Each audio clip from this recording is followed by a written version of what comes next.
All right, buckle up, boys and girls, because we are going on a journey. It was yesterday, just yesterday, that we scooped the Daily Wire's cringe news show, designed quite literally with the intention to mock me and Tucker Carlson. It's always got to be Tucker Carlson and Candace Owens together, like we're partners. Even the typical standard Daily Wire stan accounts had to admit that it was cringe. So cringe that some of them were actually hoping that it was fake, that it was just bait, that the show wasn't real or was not actually happening, or that it was just a segment and I was taking it out of context, because no, the company can't actually be this obsessed with a former employee 2 years later. Yeah, but they are. And as I have noted many times to you, they are becoming increasingly so.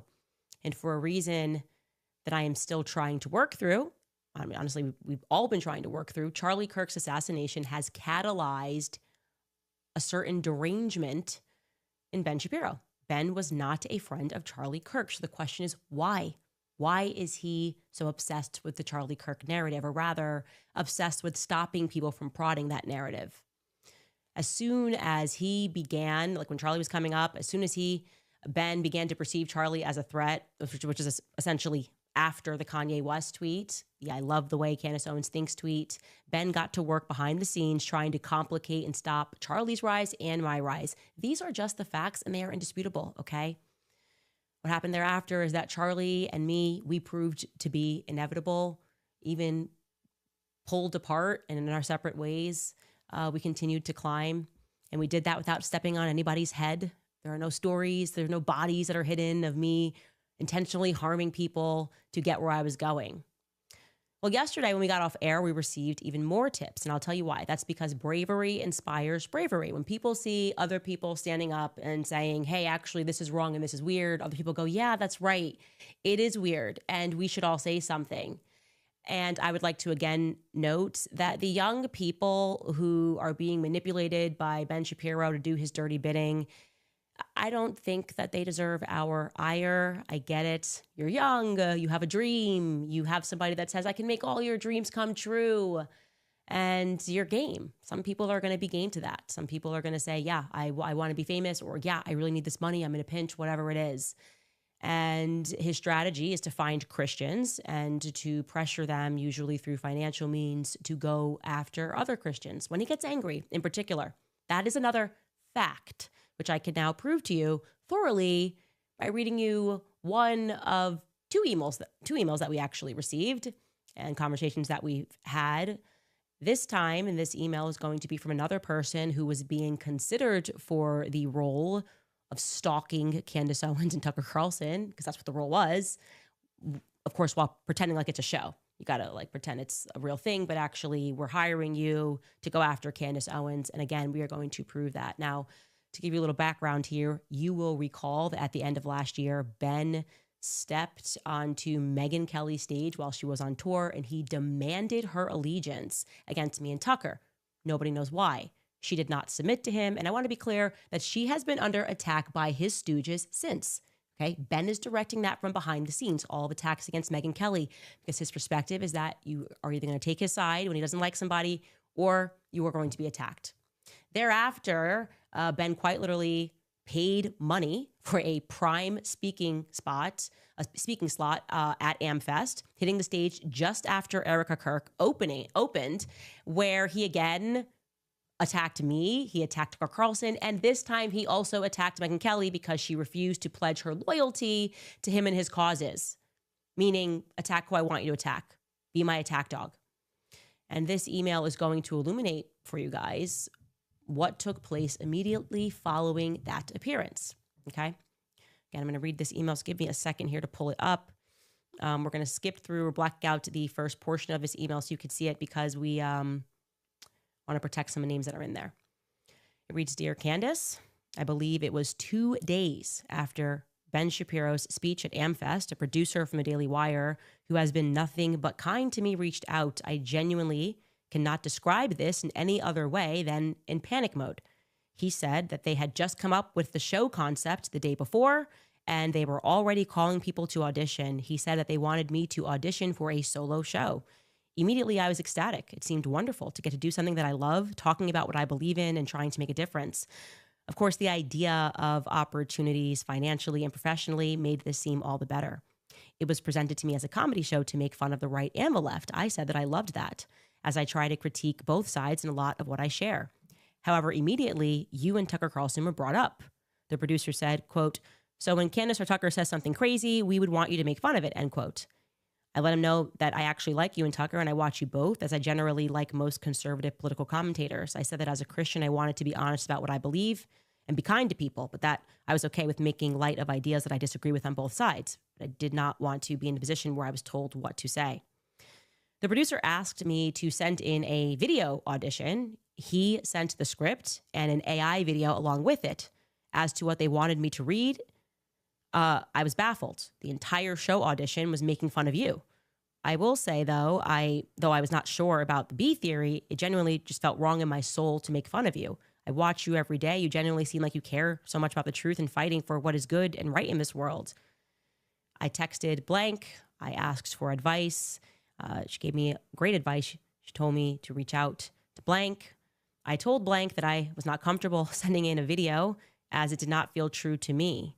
I even tried to rewrite it in a way that was true to me, but I couldn't do it. It just felt like high school bullies. Blank gave me great advice and told me not to even send in the audition tape. I let the producer know that it was not the right fit for me. Attached below is the AI video that they sent me and the text that I sent the producer, and also proof of the call. The producer has been nothing but kind to me, so I would prefer to block out their name. I hope the photos from the studio, dating, the show filming, and the call receipts are enough. I was told not to share the AI video the day after you announced on your show that you knew about the show that they were planning to launch. I let the producer know that I had not leaked that about the show to you. I think I was maybe hoping for more opportunities, but I prayed on it and I realized that I do not need their opportunities. I am simply done. This was such a slimy act by a former employer.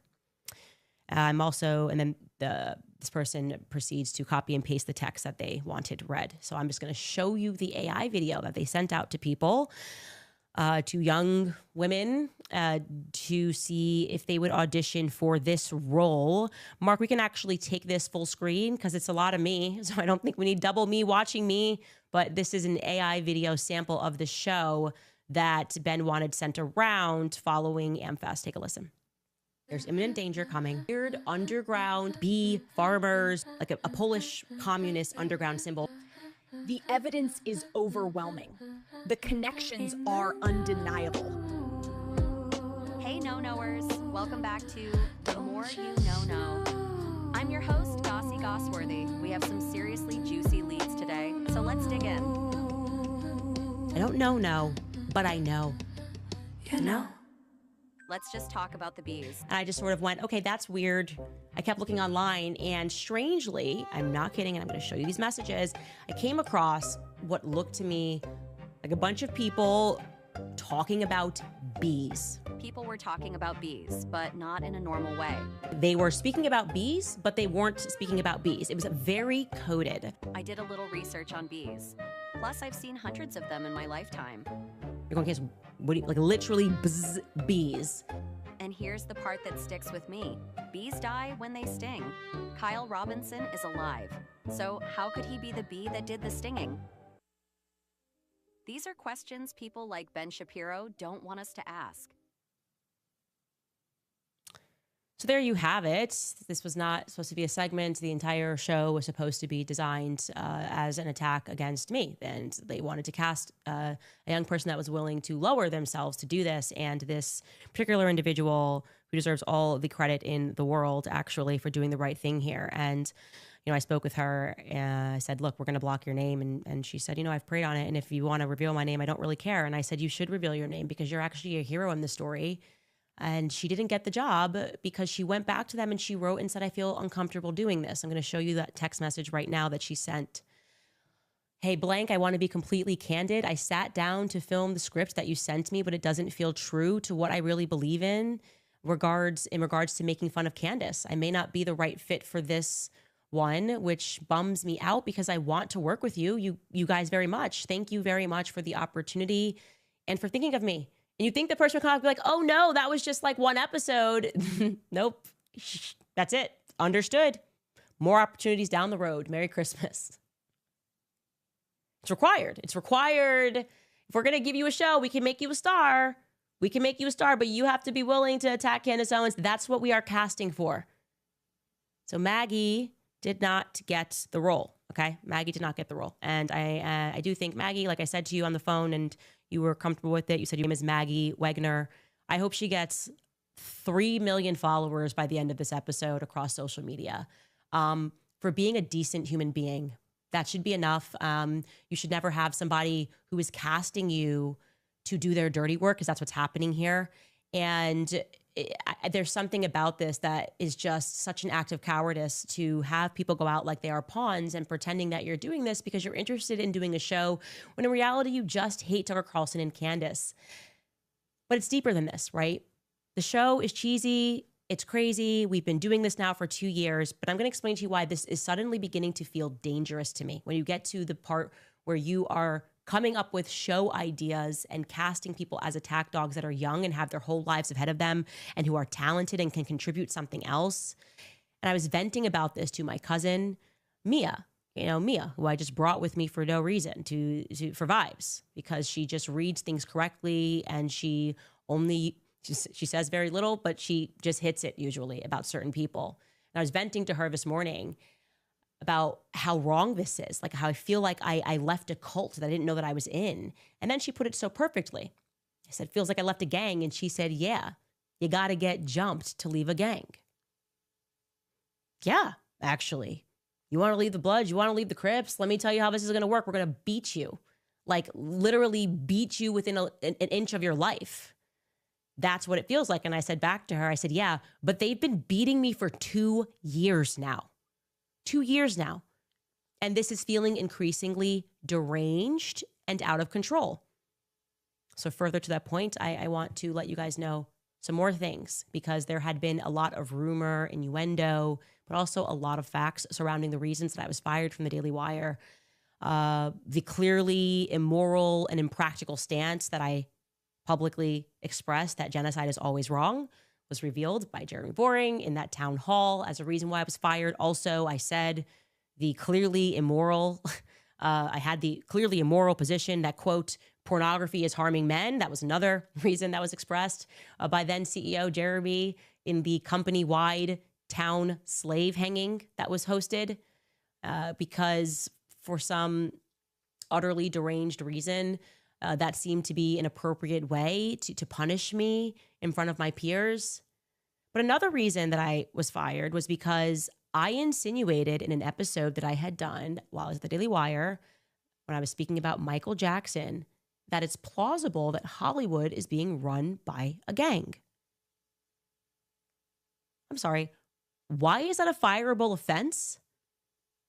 Why is it a fireable offense? Actually, factually speaking, Hollywood was started by gangs. Yes, there were Jewish mafiosos, bootleggers. So why is it totally beyond the realm of possibility that it's still being run by a gang? And why would somebody be fired for saying that? In fact, being fired for merely surmising that it's possible only leads me to believe that it most definitely is being run by a gang.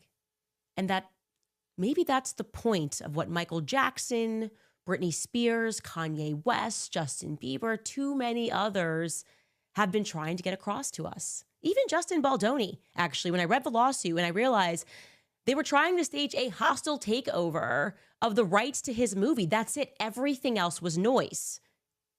They said, we want this. And they sent out Ryan Reynolds and Blake Lively to go and get it. That's what I actually believe happened in a nutshell. That was what the Justin Baldoni case was about.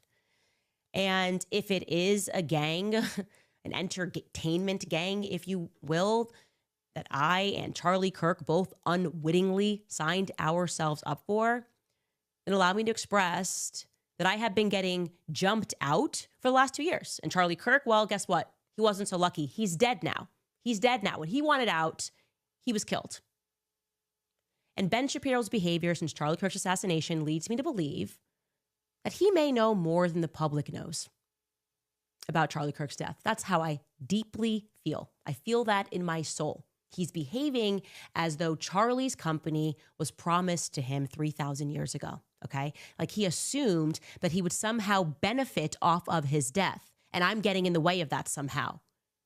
And by the way, if he did benefit from Charlie's death, it would not be the first time. In fact, it wouldn't be the first time at all that Ben Shapiro sought to pervert the legacy of a dead man to his own benefit.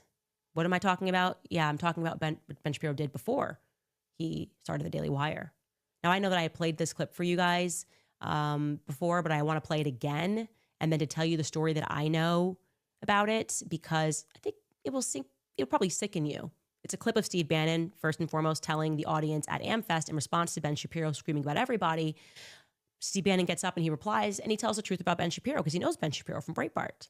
And no matter what you think about Steve Bannon, he's always been very good to me. I can confirm to you what he is about to share on this stage is absolute truth. Take a listen. But Ben Shapiro is like a cancer, and that cancer spreads. It's a cancer, and it metastasizes. He tried to take over Breitbart, and I ran him out of there. He tried to take over David Horowitz's, who was his mentor. Don't ask me. Ask the guys associated with David Horowitz what he did there. He tried to take that over. And mark my word, he will make a move on Turning Point because he's always been envious of Charlie Kirk. Fact. He has always been envious of Charlie Kirk. Fact. The story about what he did at Breitbart is a lot darker than anybody could possibly know. Well, you're all about to know it right now. And yeah, he's tried to take over a lot of companies hostily, including mine before it even got started via lawsuit. Just going to bankrupt us before we could even get started after you fired me. Just trying to squeeze us so that we didn't even have an out.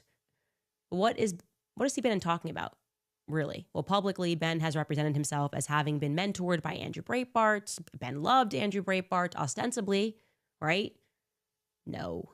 Ben's a parasite. He's a worm. I meant that. He sees health and he believes that it belongs to him. His trade is not commentary. It's not politics. It's theft. And in the case of Andrew Breitbart, he behaved like a maggot on a corpse, like he's doing right now with Charlie Kirk. It was March 1st of 2012 when Andrew Breitbart dropped dead from an apparent heart attack. I am saying apparent because it's actually another mysterious political death, which, by the way, in your own time, you should look into that, okay? Because Andrew Breitbart was a powerhouse. He was in his prime, just 43. And suddenly, he's starting to step on some toes, saying he has some information. Next thing you know, he's dead. Again, allegedly a heart attack. But something funny happened. A lot of funny things actually happened surrounding his death. The first and foremost utterly corrupt Los Angeles coroner's office conducted an autopsy because people were thinking, was he killed? Can you determine whether or not there was foul play here? But things went a little sideways when a forensic technician that was involved with the autopsy also wound up dead from military-grade arsenic poisoning. I kid you not. His name was Michael Cormier. He was 61 years old. And for whatever reason, he decided, after being involved with this autopsy, to ingest military-grade arsenic poisoning.